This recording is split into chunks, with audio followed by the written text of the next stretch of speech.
السلام علیکم دوستو، آج ہم آپ کے لیے ایک نئی ویڈیو بنا کر پیش کر رہے ہیں۔ امید کرتے ہیں آپ کو ہماری یہ ویڈیو پسند آئے گی۔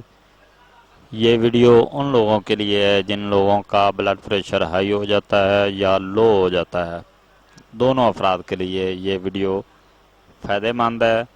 مکمل ویڈیو اس کو واچ کریں اور جو میں بیان کر رہا ہوں ان باتوں پر عمل کریں تو ضرور آپ کا بلڈ پریشر اگر ہائی ہے تو وہ نارمل ہو جائے گا، اگر لو ہے تو پھر بھی نارمل ہو جائے گا۔ آپ نے ایسے کرنا ہے کہ سوہانجنا کے درخت سے سوہانجنا کے پتے اتارنے ہیں، ان کو چھاؤں میں خشک کرنا ہے۔ خشک کرنے کے بعد ان کو پیس لیں۔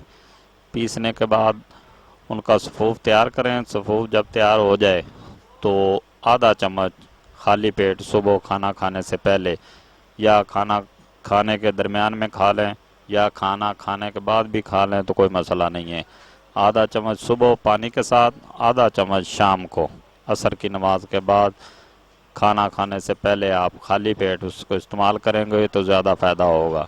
اور جو لوگ بلڈ پریشر ہائی ہے تو اس کو نارمل کرنے کے لیے دوائی استعمال کرتے ہیں تو وہ اپنے ڈاکٹر کی ہدایت سے اس سوہانجنے کے پتوں کا سفوف جو ہے وہ استعمال کریں۔ ایسے نہ کریں کیونکہ آپ پہلے دوائی کھا رہے ہیں تو اس سوہانجنے کے آدھے چمچ کے سفوف نے آپ کا بلڈ پریشر کم کرنا ہے۔ جب اس نے بھی کم کرنا ہے، دوائی نے بھی کم کرنا ہے تو پھر آپ کا زیادہ کم ہو جائے گا۔ اس لیے آپ ڈاکٹر کی ہدایات سے سوہانجنے کے پتوں کا سفوف استعمال کریں۔ اگر آپ کو پتے نہیں مل رہے ہیں تو آپ پنساری سے بھی لے سکتے ہیں۔ اس کو اچھی طرح صاف کر کے خشک تو وہ ہوں گے، صاف کر کے اس کا سفوف تیار کریں اور آدھا چمچ صبح اور آدھا چمچ شام، اور انشاءاللہ تعالی العزیز آپ کا بلڈ پریشر نارمل رہے گا۔ امید کرتے ہیں آپ کو ہماری یہ ویڈیو پسند آئے گی۔